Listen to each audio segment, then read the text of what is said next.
오늘 은혜 받으실 말씀은 요한복음 3장 1절에서 13절까지 말씀입니다. 요한복음 3장 1절에서 13절까지 말씀을 다 같이 봉독하겠습니다.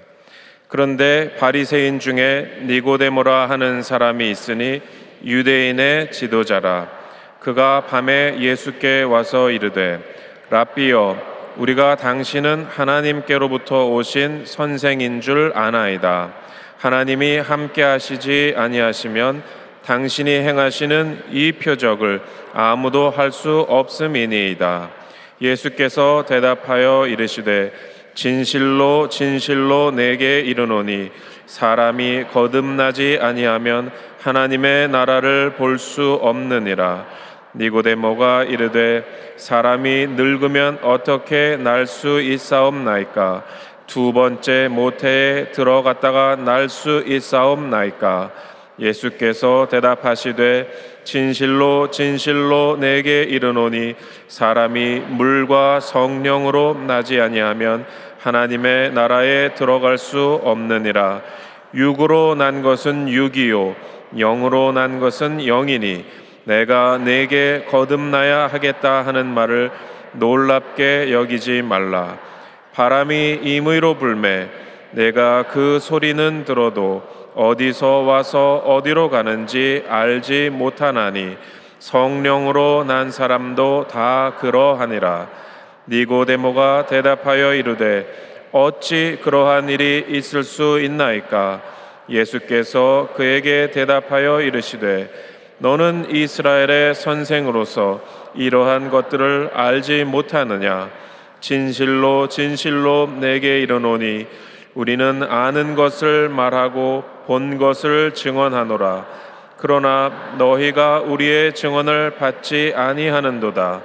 내가 땅의 일을 말하여도 너희가 믿지 아니하거든 하물며 하늘의 일을 말하면 어떻게 믿겠느냐? 하늘에서 내려온 자 곧 인자 외에는 하늘에 올라간 자가 없느니라. 아멘. 창세기 1장 2절을 보면 땅이 혼돈하고 공허하며 흑암이 깊음 위에 있고 하나님의 영은 수면에 운행하시니라고 말씀했습니다. 여기에서 영이라는 말은 히브리어로 루아흐인데 바람 또는 숨이라는 뜻을 가지고 있습니다. 그러므로 하나님의 영이신 성령께서 마치 바람처럼 이 지구를 감싸 안고 운행하시니까 3차원의 이 물질세계에 창조의 역사가 나타나서 하나님 보시기에 좋은 곳으로 변화되었던 것입니다. 그런데 요한복음 3장을 보면 예수님께서도 성령님을 바람으로 묘사하셨습니다. 바리새인이요 유대인의 지도자였던 니고데모가 밤중에 예수님을 찾아왔을 때 예수님께서는 이렇게 말씀하셨습니다. 바람이 임의로 불매 내가 그 소리를 들어도 어디에서 와서 어디로 가는지 알지 못하나니 성령으로 난 사람은 다 그러하느니라. 바람은 보이지 않고 또 손에 잡히지도 않습니다. 이와 같이 성령님은 우리 눈에 보이지도 않고 잡히지도 않는 분이십니다. 그러나 성령님은 우리 눈에 보이지 않지만 항상 우리와 함께 계시면서 우리 삶에 변화와 창조를 가져오는 하나님이신 것입니다. 성령께서는 급하고 강한 바람같이 오순절 마가의 다락방에 임하신 후로부터 시작하여 오늘날까지 항상 우리와 함께 계십니다. 바람이 보이지는 않지만 우리 곁에 머물고 있는 것처럼 성령님은 우리 눈에 안 보이지만 항상 우리와 같이 계시는 것입니다. 또 예수님께서는 바람이 임의로 불매 어디서 와서 어디로 가는지 알지 못한다고 말씀하셨습니다. 이것은 성령께서 절대 주권자이심을 보여주는 것입니다. 사도행전 2장을 보면 오순절에 성령이 임하실 때 불의 혀같이 갈라지는 것이 각 사람 위에 임하였다고 그랬습니다. 성령께서 각 사람 밑에 임하였다고 말하지 않고 각 사람 위에 임하셨다는 것은 성령께서 절대 주권을 가지고 계시다는 것을 말해주는 것입니다. 그러므로 성령님은 우리가 다스리기 위해서 오시는 것입니다. 하나님의 성령을 우리는 사용할 수 없습니다. 성령께서 우리를 사용하시는 것입니다. 우리가 성령을 다스리는 것이 아니라 성령께서 우리 위에 임하셔서 우리를 다스리시고 가르치시고 도와주시고 인도하시는 것입니다. 여러분, 성령님은 지식이 있고 감정이 있고 의지가 있는 인격인 것입니다. 그렇기 때문에 성령님을 인정합니다. 환영합니다. 모셔드립니다. 의지합니다. 이렇게 극진히 되어야 되는 것입니다.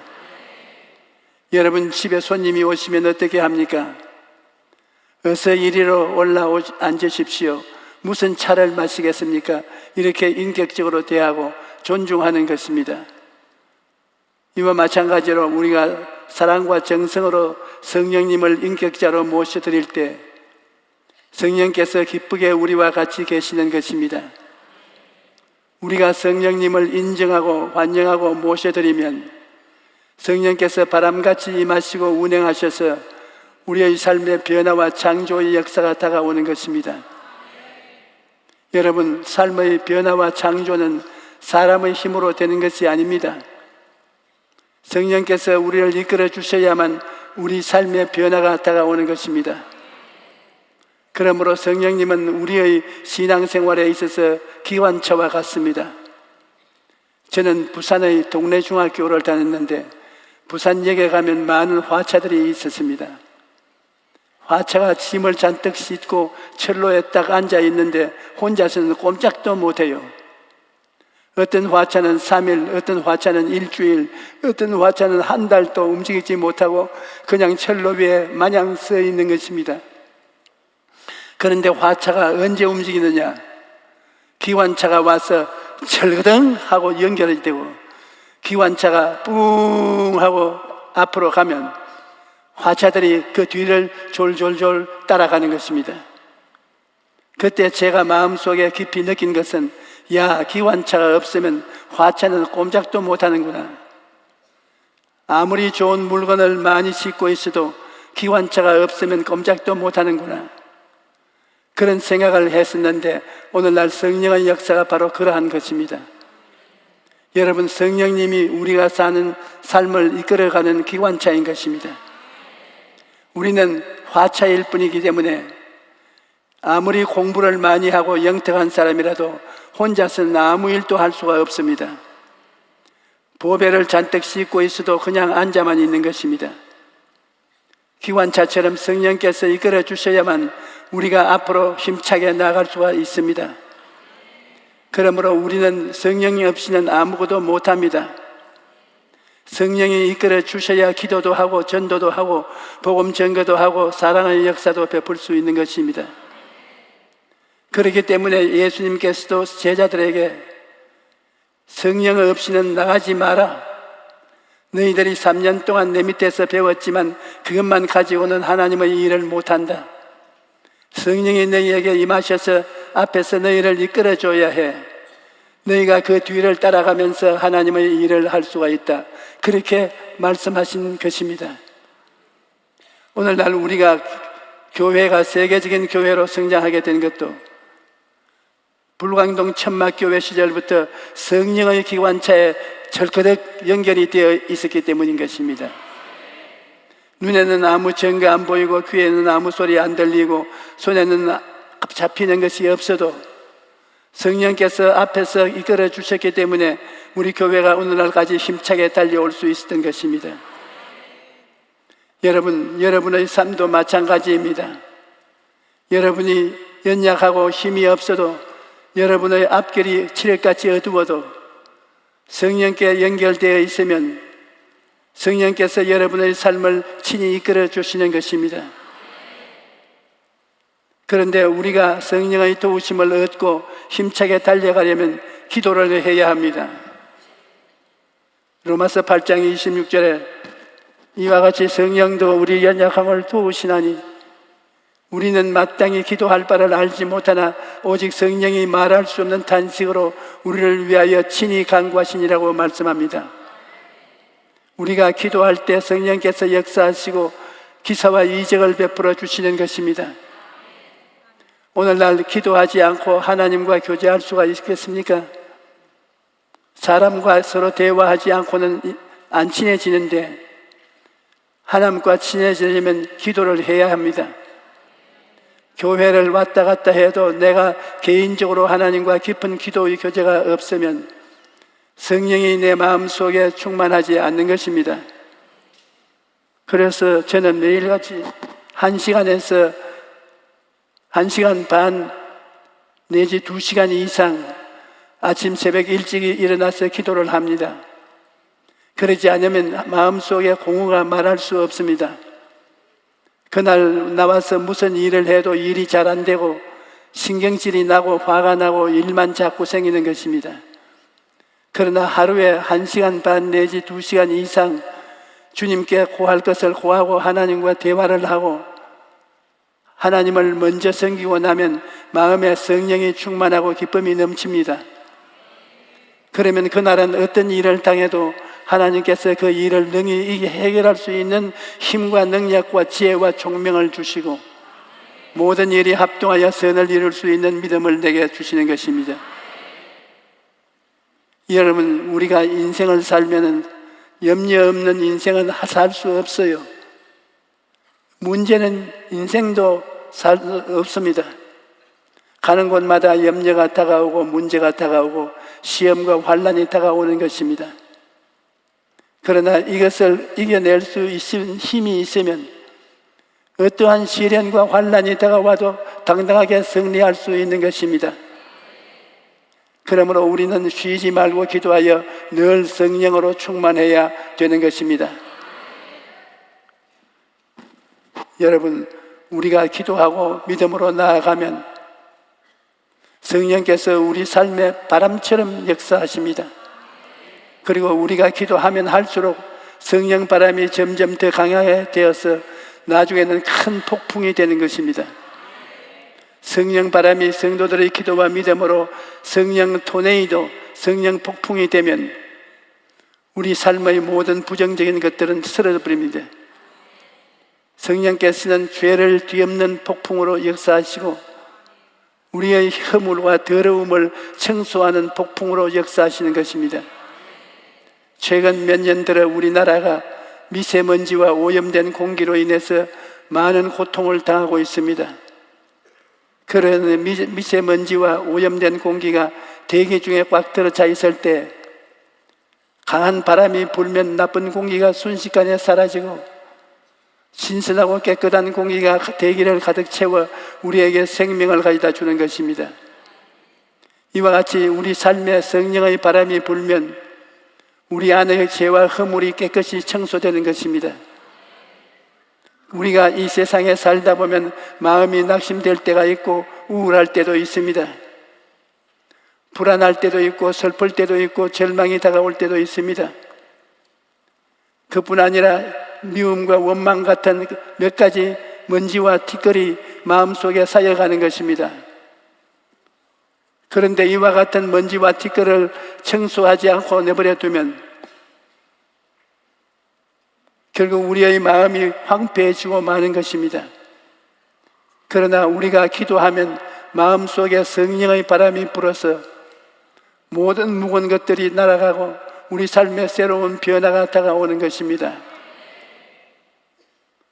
그뿐만이 아닙니다. 성령의 바람은 삶의 저주를 날려버리고 우리에게 아브라함의 축복을 가져다 주는 것입니다.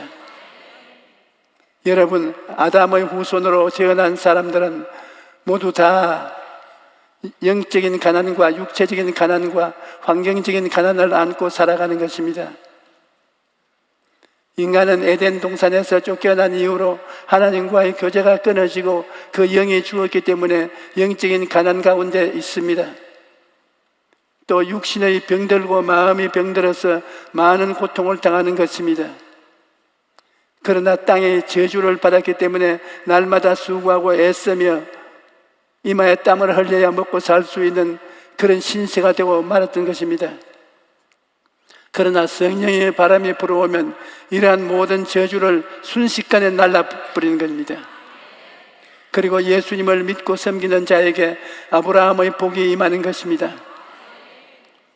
이제 우리는 주님 안에서 복을 받았기 때문에 가난하고 헐벗고 굶주린 상태에 있지 아니하고 하나님의 자녀여 영생을 얻은 사람이요 천국의 시민이요 새하늘과 새 땅을 상속받은 사람들이 된 것입니다.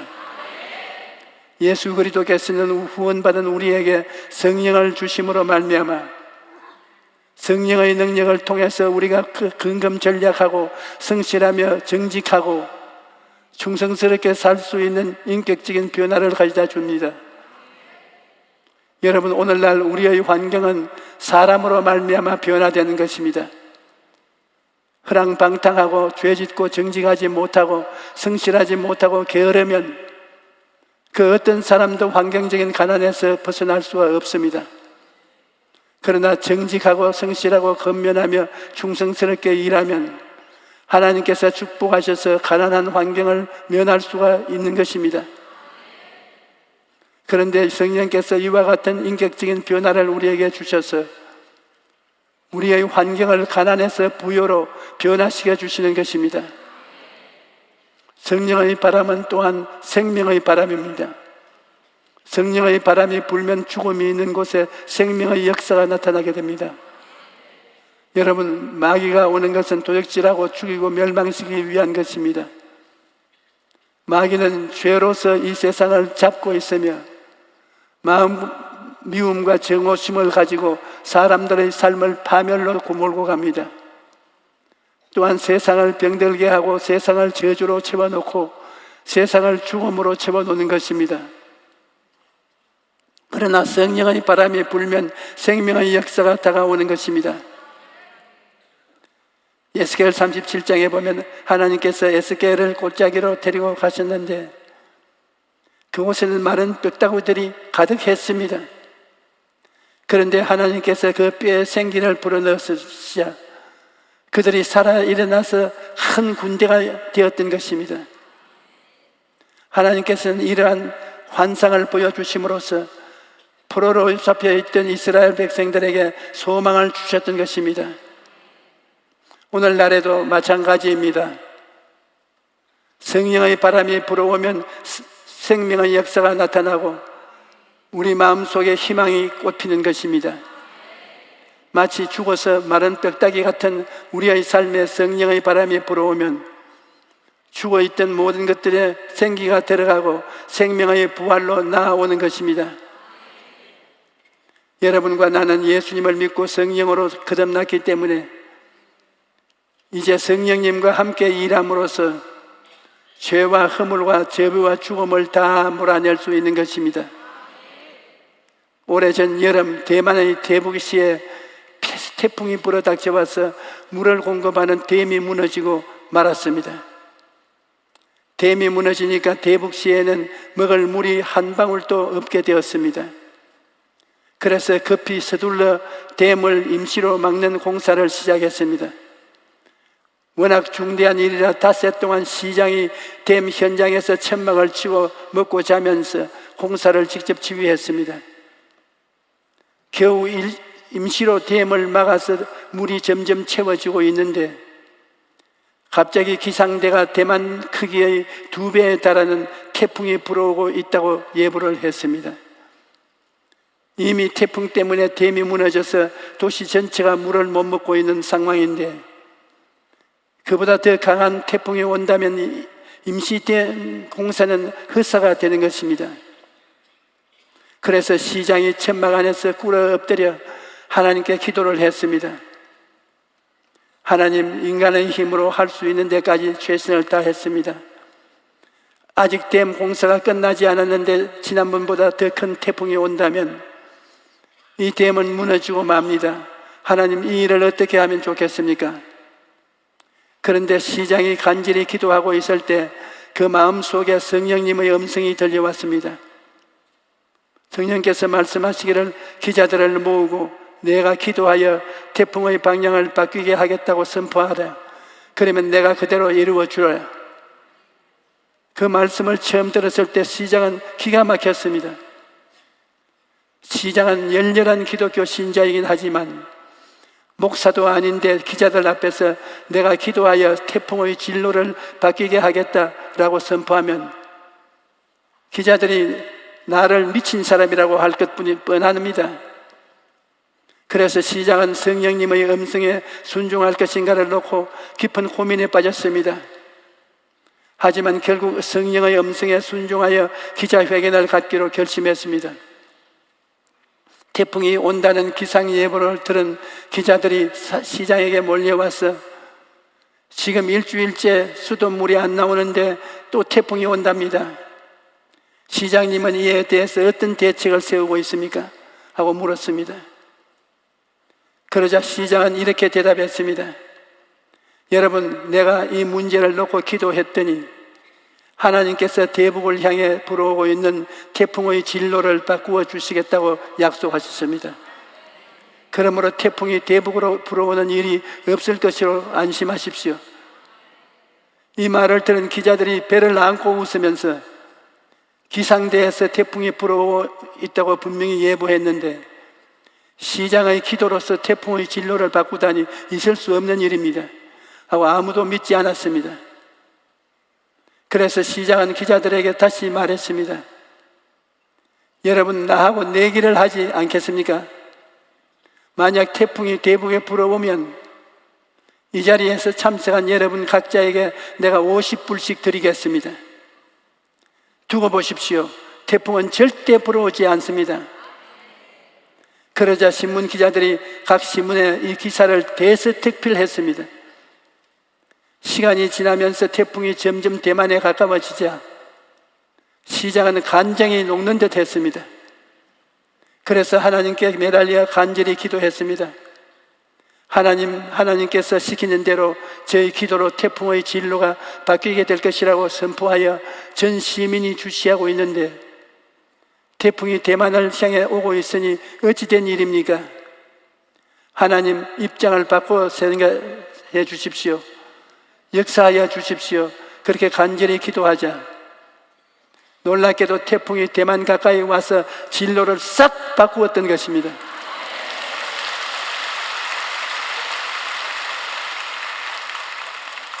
여러분, 기도하면 이와 같은 역사가 일어나는 것입니다. 마귀가 아무리 마귀 바람을 보내어 우리 삶을 도적질하고 죽이고 멸망시키려 해도 우리가 기도함으로써 성령의 바람이 불면 마귀의 바람은 일시에 물러가고 마는 것입니다. 그리고 기도를 하면 할수록 성령께서 강하게 역사하십니다. 기도를 많이 하면 성령 바람이 성령 폭풍이 되는 것입니다.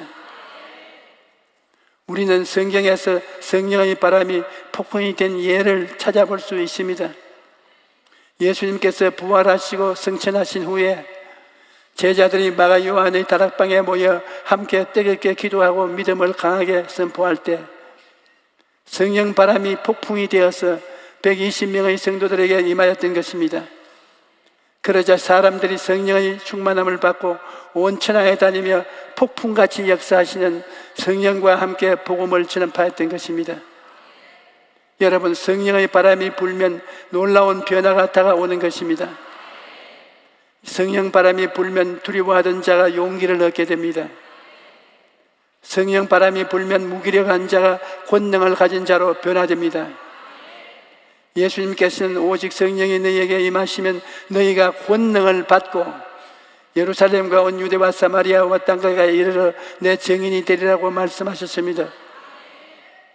만약 성도들에게 성령이 임하시지 않았더라면 그들은 계속해서 다락방에 숨어 있었을 것입니다. 움직이지 못하는 화차처럼 움쩍도 못하고 인생을 마감했을 것입니다. 그런데 성령이 임하시자 그들의 마음속에 대담함과 용기가 생겨나고 성령의 권능을 받아 예루살렘과 온 유대와 사마리아와 땅까지 이르러 복음을 전파했던 것입니다. 그러므로 여러분 세계를 변화시킨 것은 바로 오순절 다락방 성령의 역사였습니다.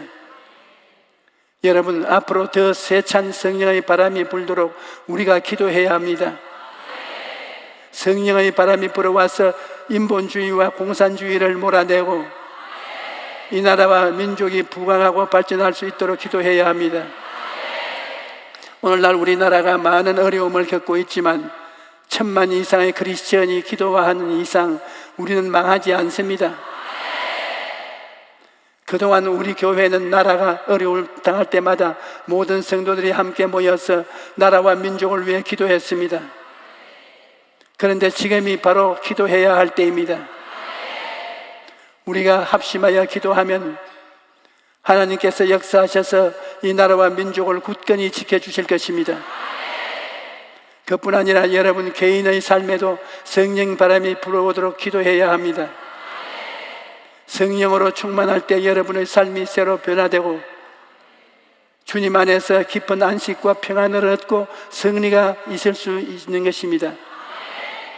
여러분, 성령의 바람은 죽이는 바람이 아닙니다. 성령의 바람은 살리는 바람인 것입니다. 성령의 바람이 불어오면 우리 영혼이 잘됨같이 범사에 잘되고 강건하며 생명을 얻되 넘치게 얻게 되는 것입니다. 오늘 오신 여러분 모두가 성령님을 의지하고 간절히 기도함으로써 하나님께서 주신 복을 다 누리게 되시기를 주님의 이름으로 축원합니다.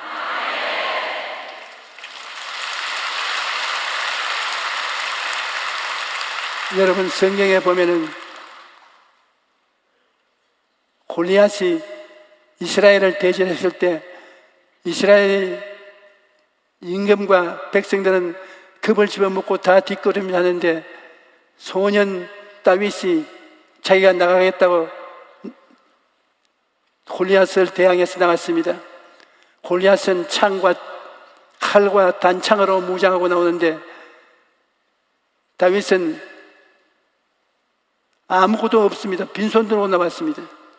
손에 부죽갱이 하나 들고 5개의 돌멩이가 복같에 넣어가지고서 나오니 상대가 됩니까? 그러나 다윗은 골리앗을 보고 너는 찰과 칼과 단창으로 무장하고 나오거니와 나는 내가 모욕하는 만군의 야훼 하나님의 이름을 가지고 나온다. 내가 오늘 너를 죽여 공중의 새와 땅의 짐승의 밥을 만들겠다. 그러고 물맷돌로 던져서 골리앗의 이마를 맞추어 가지고서 직사시켰습니다. 여러분 오늘 우리가 주위를 살펴보면 북한에서는 미사일을 만들어서 매일같이 쾅쾅 쏘아대고 우리에게 협박을 합니다. 그러나 우리는 1천만 기독 신자가 있으니 우리는 무장은 세상 3차원의 세계의 칼과 창과 단창 같은 무장을 가지고서 대항하지 않습니다. 우리의 무기는 예수 그리스도의 이름입니다. 우리는 예수 이름으로 승리를 얻었네. 예수 이름을 가지고 나가는 우리에게 감당할 자가 없습니다. 그러므로 우리가 기도하는 이상 이미 이겨놓은 전쟁인 것입니다. 승리는 우리의 것입니다. 하나님 아버지시여, 예수님을 보내신 하나님께서 예수님 다음에 보혜사 성령님을 보내주신 것을 감사합니다. 성령님이 오중보험과 삼중 축복의 예수님 십자가에 피 흘려 값주고 산 모든 은혜를 우리에게 나누어 주기 위해서 지금 우리 가운데 역사함을 감사합니다. 우리에게 기름을 부어주시고 기도할 수 있는 힘을 주시옵소서. 우리가 모두 기도를 통해서 오늘 하나님의 역사가 일어나게 하고 원수 마귀를 쫓아버리게 도와주시옵소서. 오늘 우리 기도를 통해서 우리나라가 평안하게 지나고 모든 원수들을 물리쳐 주시옵소서. 기적을 베풀어 주시옵소서. 예수 이름으로 기도합니다.